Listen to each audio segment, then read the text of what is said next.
refuse to lose. I'm built to win. Applied myself, I filled it in. No time for the doubt, they counted me out, I'm getting it in. Yeah. No time for no loss, I'm paying the cost, I'm in it to win. Yeah.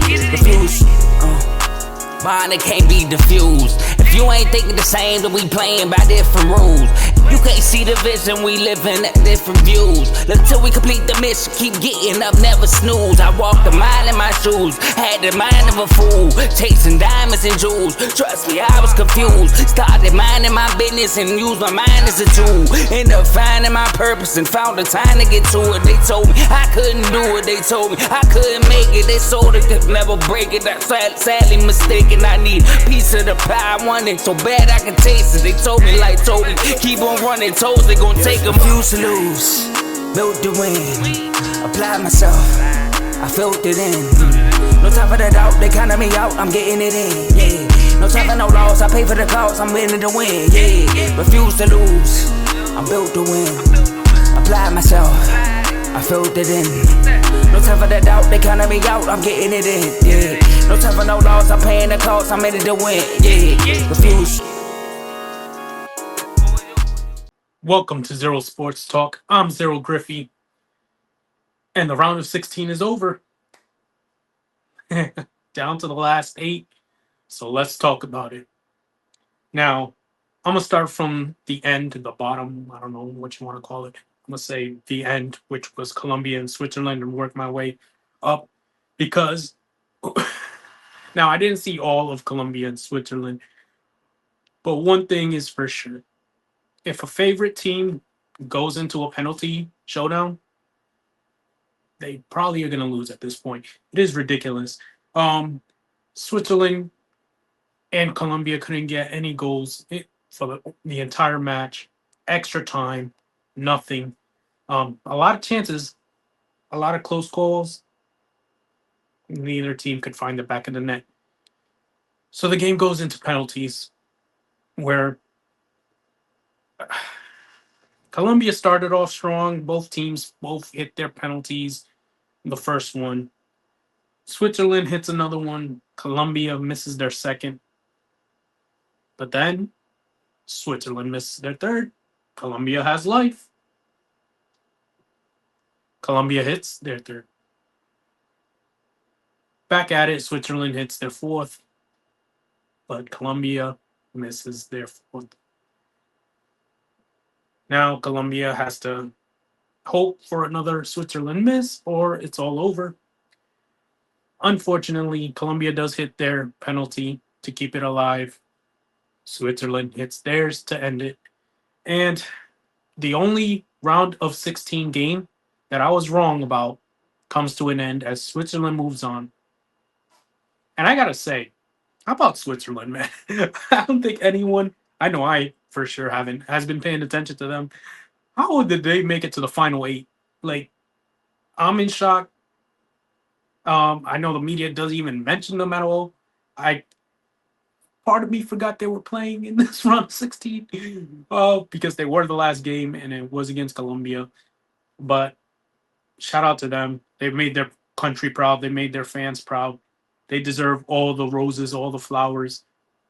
Shout out to them for making it out of the round of 16. Pulling off multiple upsets to get here. And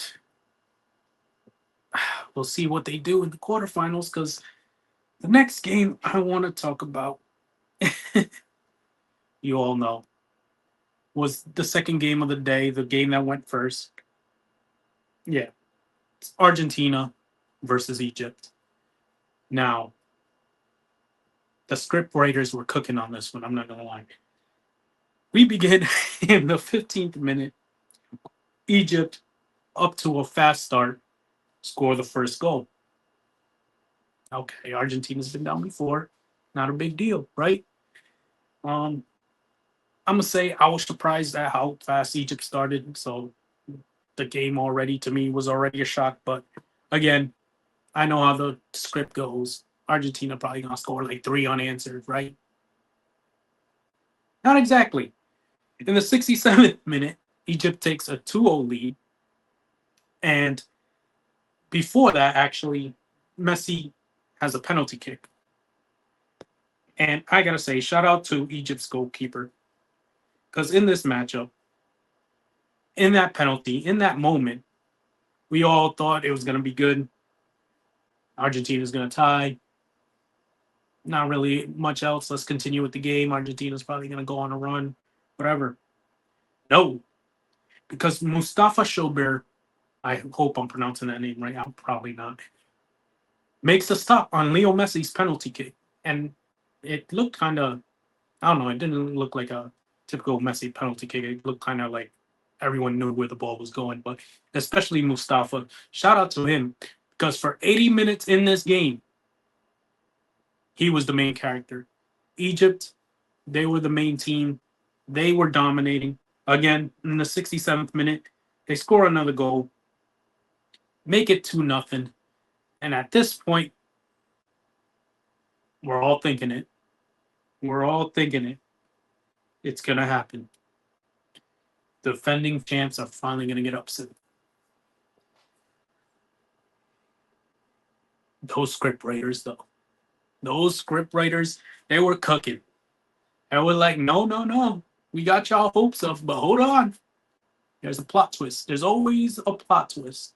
And for the second time in this World Cup, a team comes back from 2-0.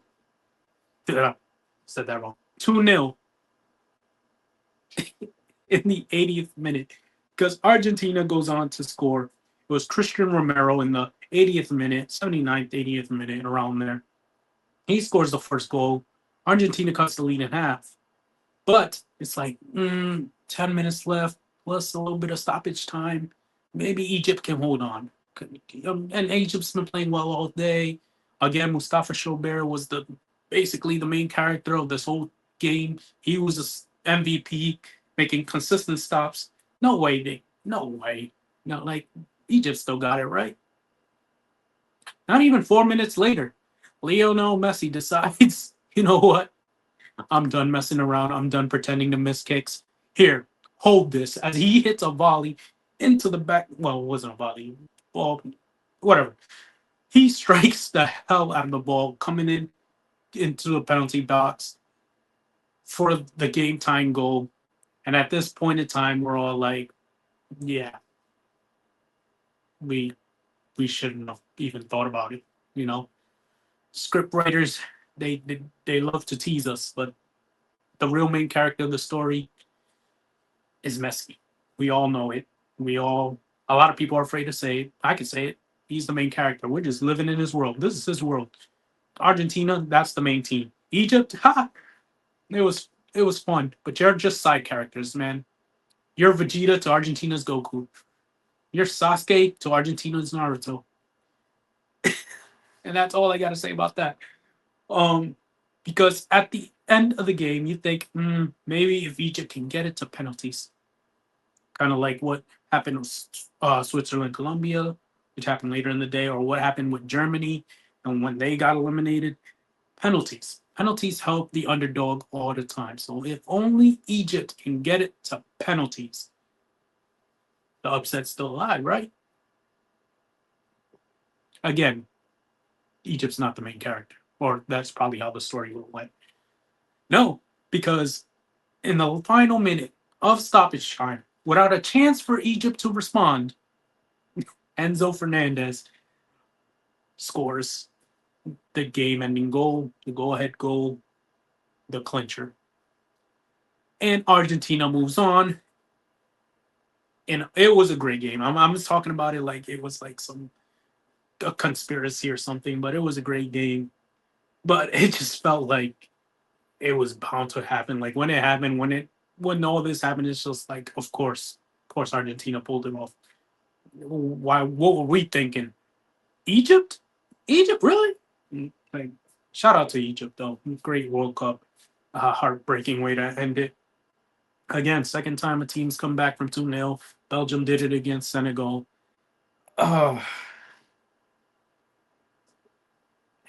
It's just tough. It's just tough. And I see all the people talking about conspiracies with Argentina and all this. No. No, I'm not gonna get into that kind of talk. This has been a great World Cup. The last thing we need to do is fall into the whole conspiracy storyline type thing. No, Argentina is just that good. Messi is still that good. And I don't see why FIFA would want to give Messi another World Cup if it was a conspiracy. Fine, let's go down this rabbit hole real quick. If it was a conspiracy, I don't know why Messi would be getting another World Cup and not Ronaldo and not Modric in his last one or not even Neymar. I wouldn't even know why they wouldn't even make it past the round of 16, at least into the final eight. I don't understand it. There's no reason to give Messi another World Cup if that was the whole script, the whole conspiracy. There's no reason to. Another World Cup does nothing for him. So no, I don't think it's a conspiracy. It makes no sense. It's like, yeah, is Messi really that much of a god to these people? No, they would want other stories, other people's favorite players like Ronaldo, Modric, Neymar. They will want their fans to like tune in and watch and have that moment and all that. So no, that's not a conspiracy. Argentina just, by the grace of God, is lucky. No, they're just good.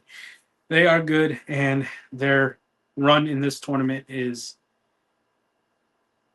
something else. Anyways, run of opponents is something else. Run of opponents. Anyways, back to the regularly scheduled program, Mexico and England. Now this game was something because it was pretty much what you expect. Both teams getting chances with the ball. I think England dominated most of the possession early on. Nothing was really happening, and I thought we were going to halftime 0-0. Didn't really expect anything around the, what was it? I think it was like 35th, 36th minute around there. It just seemed like they were going to halftime 0-0, and then maybe the second half the game would pick up. Not so fast. Because in a blink of an eye, Jude Bellingham, here he is, making his presence known and scoring a goal in the 36th minute. And now England's up 1-0. And you're like, okay. We see you, Jude. We see you. Do it again. I dare you. I dare you. Do it again. You won't. You won't. I literally said that to my TV. No, I didn't, but like, do it. And he did. 2 minutes later, literally. Scored another goal. So England was up 2-0 right before halftime. Well, at halftime. No. What am I saying? They were up 2-0. I forgot about the quick response Mexico had after it looked dire. Mexico did respond, I think, minutes later. I don't know what time it was, but it was literally minutes later. Mexico responded with a goal of their own. It was before halftime, and they brought them life.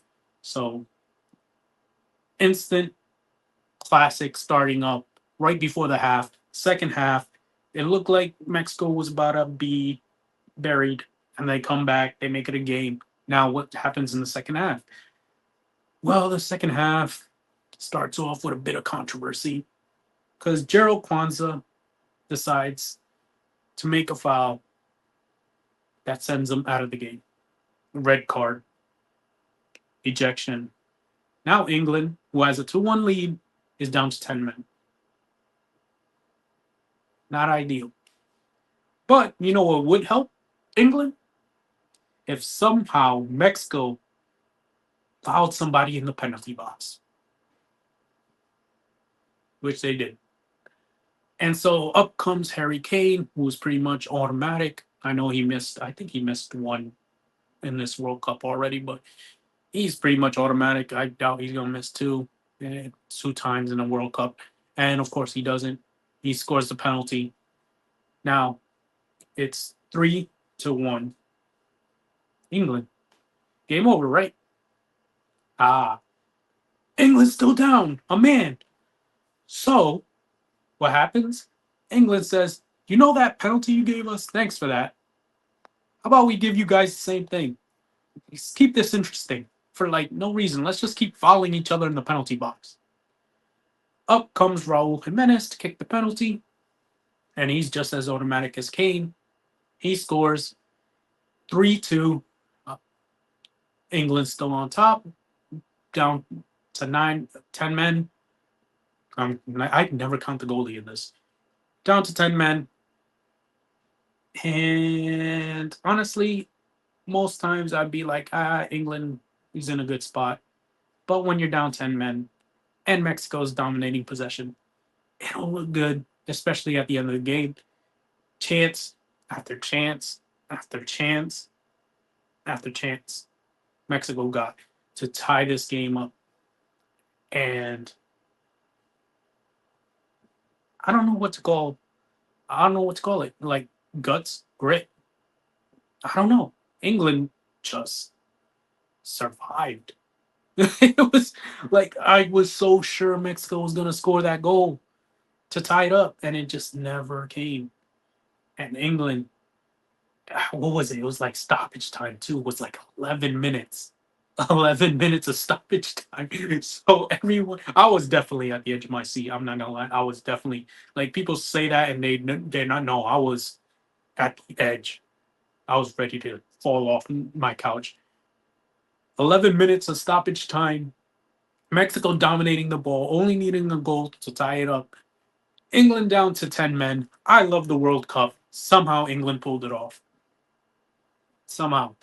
After all the comebacks we talk about in the World Cup so far, Mexico couldn't do it. The undefeated Mexico, who was very dominant in this World Cup, they couldn't pull it off. England moves on, and they'll face the winner of Norway, Brazil. Or should I say Holland versus Brazil, because that's pretty much all it came down to. Came down to Erling Haaland being Erling Haaland, the absolute greatest striker in the world. Cyborg, robot, 6'5", just throw a cross into the box. He's gonna head it in. Goal number one. Now, Brazil in it most of the game, just one no lead. Brazil's a good team. They can make it up, right? No, because Holland decides in the 90th minute to say, you know what? It's been fun, guys, but it's time you guys head to Cancun or Brazil. I don't know. Just go home. As he laces one from outside the box, straight line drive past the goalie, 2 2-0 Holland.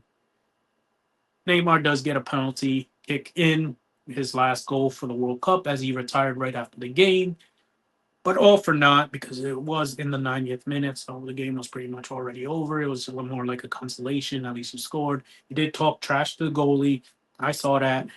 Don't think it was as big a deal as some people made it out to be because the goalie started talking first, and that's usually what goalies do. They do it to Mbappe, they do it to Messi, they do it to everybody. They try to rattle you so you don't make the kick. Neymar is as veteran as it gets, as good as it gets. Of course, he made it. He talked trash back. Not a big deal. Nothing to really write home about. Holland takes him down, and now Holland will face England in the next round. I'm sorry, Norway. I'm sorry, Norway. You guys, whole team is great. Whole team has been great. And to be able to shut down Brazil the way they did, they deserve more respect. It wasn't just Holland. Holland just put the exclamation point on the game. Portugal and Spain, of course. Defensive masterclass by Spain once again, dominating possession. It seemed like every time Portugal had the ball, they would get it ripped away quickly. It wouldn't last with the ball for more than a minute. Lamine Yamal quiet again, but he's getting marked by like 4 people every time he touches the ball, and there's no Nico Williams, so he doesn't. I mean, there's not that many threats. I feel like the midfield is still really good, but the wingers and striker Ozabal, I don't think people are that worried about him, which they should be because he's been scoring all the goals for Spain, but not this time. Again, a defensive battle, 0-0, down to the very last possession in the 90th minute, in stoppage time. It was Michael Marino who got a beautiful pass from, was it Ozabal that passed it to him? Let me see. Hold on. I want to see who passed it to him before I continue because that pass was perfect. Nope, that's not going to tell me. No, I can't find it. It doesn't matter. Mikel Merino scores a goal to put Spain up 1-0 in the 90th minute in stoppage time. Very little chance for Portugal to respond. They do get a chance, not much of one, because Spain's defense is just that good. Best defense in the tournament. Still haven't allowed a goal, by the way. And they move on, and then people are talking about how Spain's playing. Oh, they don't look that great, blah, blah, blah, blah. Oh, Kevin Wildes also said that U.S. can beat Spain, so we'll get to that in a second. But everyone talks about how Spain plays. Do you not know how Spain won the World Cup in 2010? It's literally this way. They literally lost their first game to Switzerland, mind you. By the way, shout out to them again. Switzerland is the one that beat them in the opening game in 2010, and then they made it out of the group and went on a run of winning every game, including the final, 1-0. They won every game 1-0. They literally beat you by saying, "Hey, you're never going to score," and they were right in 2010. And right now in 2026, they're doing the same thing, same formula. Guess what? You're not going to score. Even if we put one in, that's more than enough. We're going to win with just one goal. And they have been. And that is dominance in a different way. We talk about the Messis, the Mbappes, the Haalands. This is dominance in a different way. Bro, you can't score on us. It don't matter if our guys ain't scoring. It don't matter if people are getting tired. It don't matter who we sub in and out. You're not scoring. Good luck. Same Spain that won the 2010 World Cup is alive again in 2026. By the way, a lot of the young players that play for Spain won the Euros. So they already know what it takes to win in the big stage. So I don't know what people are talking about Spain is easy to beat or like whatever, or the US can beat them. That is absolutely insane when no one can score on them. I've never seen anyone win a match where they don't score at all. Shout out Simon, the goalie for Spain, because I wanted Raya to be the starting goalie or Joan Garcia. I didn't have that much confidence in Simone, but he made a great save in that Portugal game. That would have been like the first goal allowed, and I thought it was Ronaldo. Kind of chipped it in, and he just like dove from the ground. He dove up and saved it. Awesome play. Spain moves on. They'll face the winner of USA and Belgium, and this is where we get into it.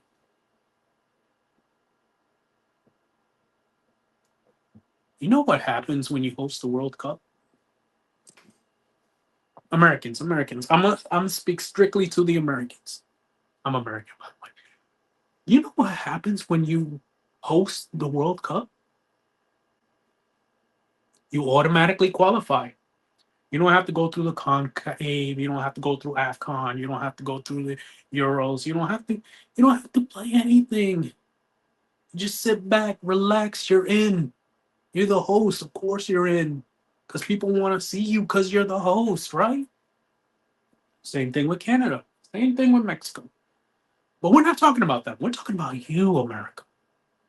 You know what also happens when you host the World Cup? You get put in to a Google Gaga thumb-sucking group because they want you to stay in the tournament as long as possible to keep the viewers glued to the screens. I don't make the rules. I'm telling you right now, this has always been a thing. Always. You're hosting, get this easy group, get automatically qualified, and watch FIFA make money. That's all it is. That's all it is. So when the US fans had the cojones and to act like they were hotter than the devils behind, it was amazing. It was amazing to see. They beaten nobody. like the highest ranked team, I think was like 26 or something. They lost to Turkey. Of course, it was their backups. We get it. That don't count. They were the only really decent opponent in their group, and they were terrible. And then everyone's gonna talk about, oh, look what Paraguay did. Okay, Paraguay was playing football against everybody else. They weren't doing that against you because they didn't think they needed to. But hey, you guys pulled off some great performances. I'm not gonna dog America all the way. They pulled off some great performances, better than they've ever looked in a long time. But that's what happens when OKC faces the Sacramento Kings. That's what happens when San Antonio Spurs face. I was gonna say it. I'm like attacking two fan bases of my own network, but I'll say it.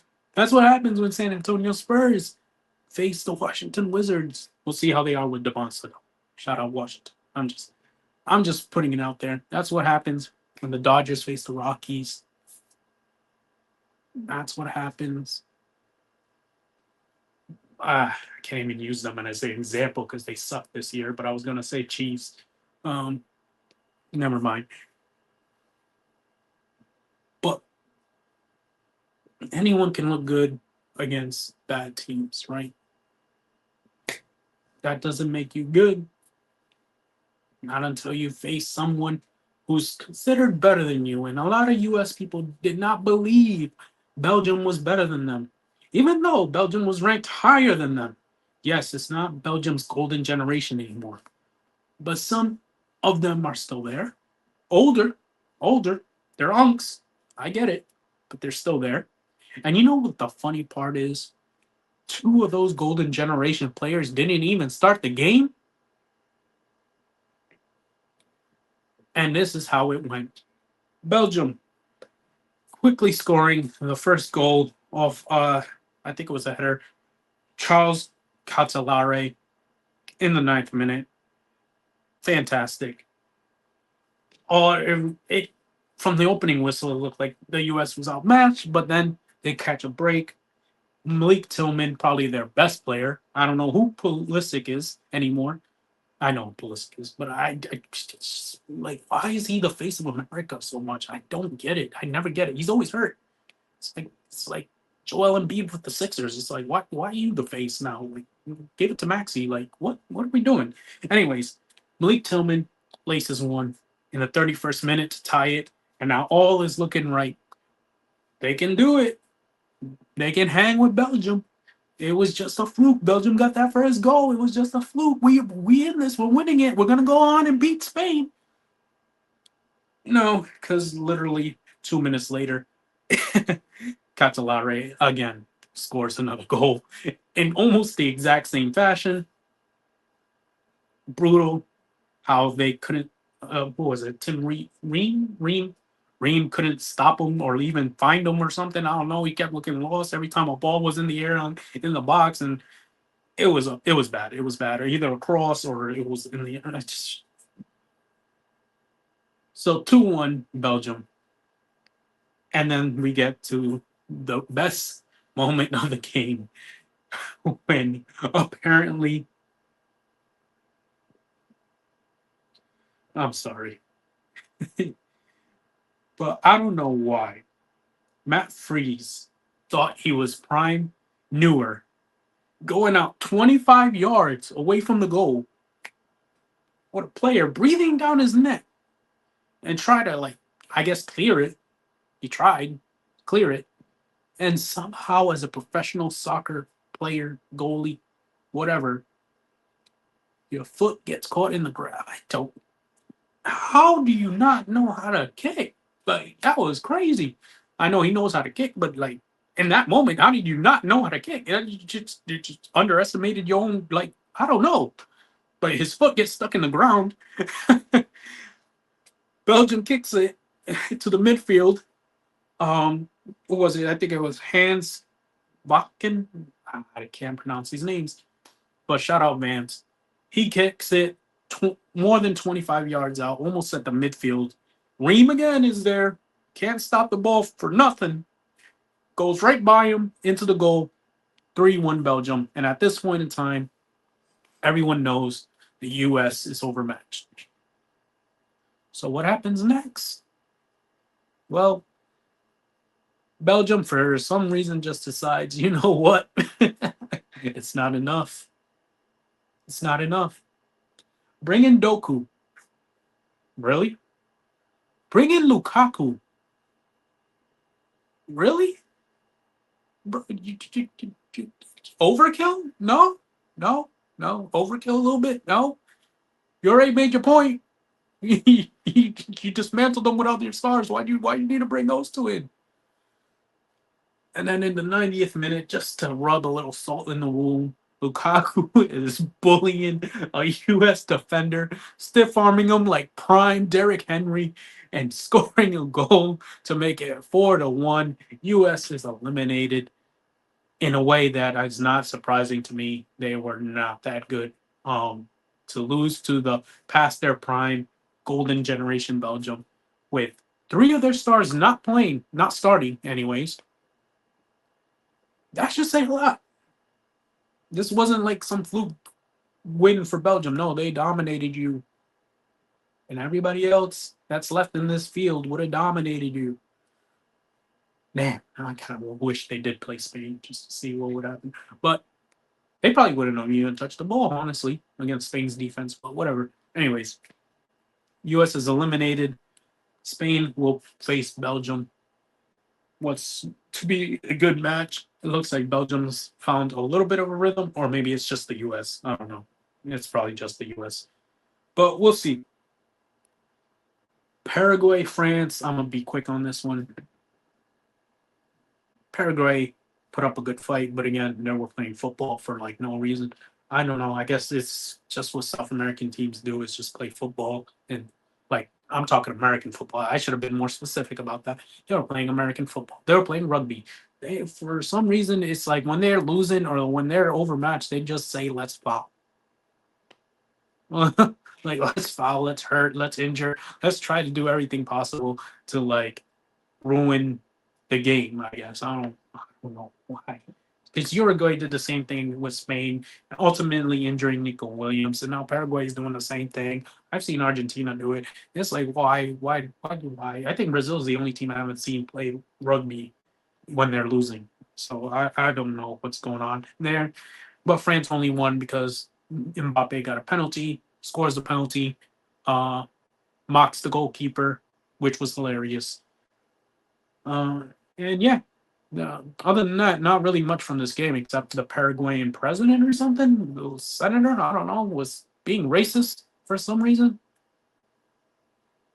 It's 2026. Gets with the times, old lady. Anyways, I'm not going to get too much into that.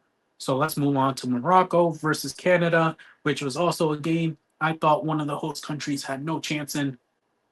I was proven right. Still a better performance than the U.S., so shout out to you, Ken. I don't want to hear it. Oh, man. At least by like near the end of the game, they were only down 2-0, and their goalie knew how to be a goalie. But either way, they lost 3-0. Morocco dominant, like I expected them to be. Like I said, it's 2 African countries I really believe in. That's Senegal, which I shouldn't have because they let me down in the worst possible way. And Morocco. Shout out to them. Morocco, you're still in it. I don't know what I just did, but we're right here, Morocco. We're right here. I believe in you. Morocco moves on. They will face France. And this is the game I would say it's the biggest chance for there to be an upset. So some people may ask, Lewis, are you picking an upset right now? Well, we'll get to that. I'm going to start with Argentina. Switzerland is the easiest game to pick. It's Argentina. I know Switzerland, I gave you a ton of credit, but you can't beat the main characters. No. Sorry, man. Got to be Prime Cell or something to beat Goku. I don't know. The script writers have spoken after that last game. You'll probably get a lead. Argentina will probably come back in the most ridiculous way possible. And then they'll probably end with a Lionel Messi penalty kick. That's how I guess. So Argentina moves on. Norway, England. Ah, Holland, England, really. No, I'm kidding.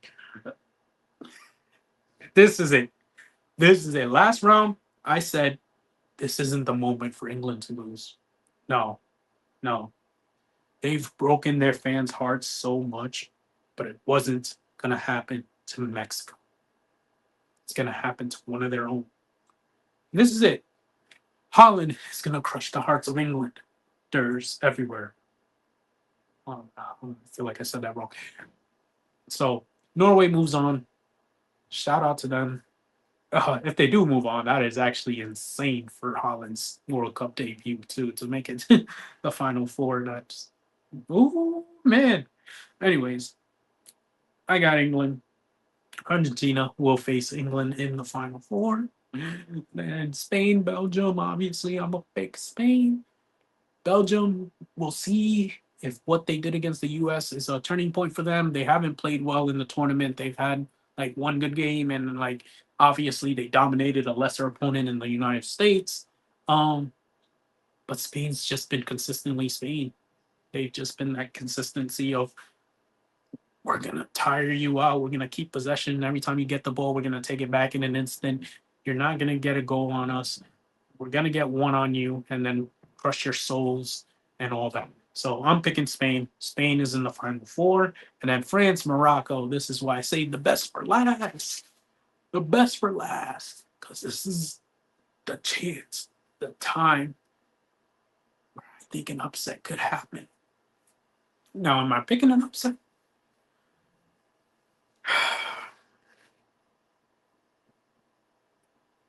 If Argentina is a main character, that means France isn't, right?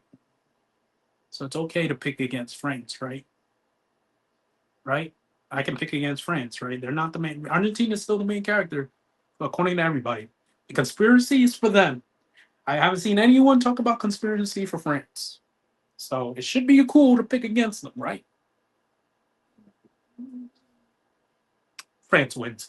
Anyways, that's the final four. It will be France and Spain. It will be Argentina, and it will be Norway. For me, I could be dead wrong because this one's harder to pick than the last round where I almost got every single one right except Colombia. Why'd you do that to me, Colombia? Why? I don't know. I was almost perfect. Almost perfect. And you ruined it. Oh. But anyways, that's all for me. Um make sure to check out the rest of our programs on our network. We got the main show, the R2L show with Joe, Dave, and Tomo. We got Baseball with Teddy. Anything baseball related, go check him out. He's got you covered. Got Unfazed with Joe and AJ. NBA, NFL debate show. If you like First Take, if you like Undisputed, you'll love that show. It's just two guys debating every topic in sports. Well, every topic in the NBA and NFL. So go check them out. In the red corner with Ty, Ricky, and Tomo. Again, MMA, boxing. If you love that, go check them out. Go subscribe to them. They got you covered in all the latest fights. Dave's Doghouse, the highlights and lowlights of sports. Great show, consistent host. Dave does a great job. One of the best on the network. Go check him out. He's got you covered with every sport, including the World Cup. He's doing a lot of World Cup videos. So if you want to see more World Cup stuff from the R2L network, go check out Dave's Doghouse. And Football with Coach Coombs. Now I got to tune in to him as well. I have been, honestly, but I got to tune in more because fantasy football is around the corner. I got a fantasy football league. I know millions of people have fantasy football leagues. So get ready to watch that. Football with Coach Combs. He got you covered with fantasy football and regular football talk. So hit him up for all the advice that you need when going into fantasy so you can dominate your coworkers, your friends, your family, and you can have bragging rights for the year. Carl Talking College. Right now, he's doing a preview of all the power conferences. Oh, I think every conference. And right now, I'm going to join him next week. Is it next week?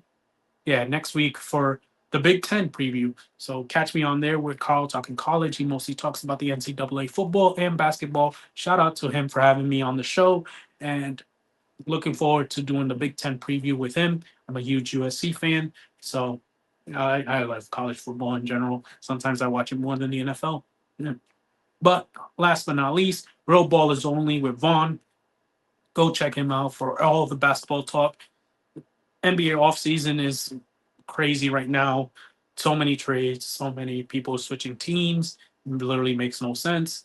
Everyone's picking the Spurs and the Thunder and the Knicks to repeat because they always pick the same people that go to the freaking conference finals to go back to the conference finals, even though that hasn't happened. Honestly, why am I talking about it? Go check out Vaughn. He got you covered with the NBA. And that's all from me. I'll check you guys next time. Peace.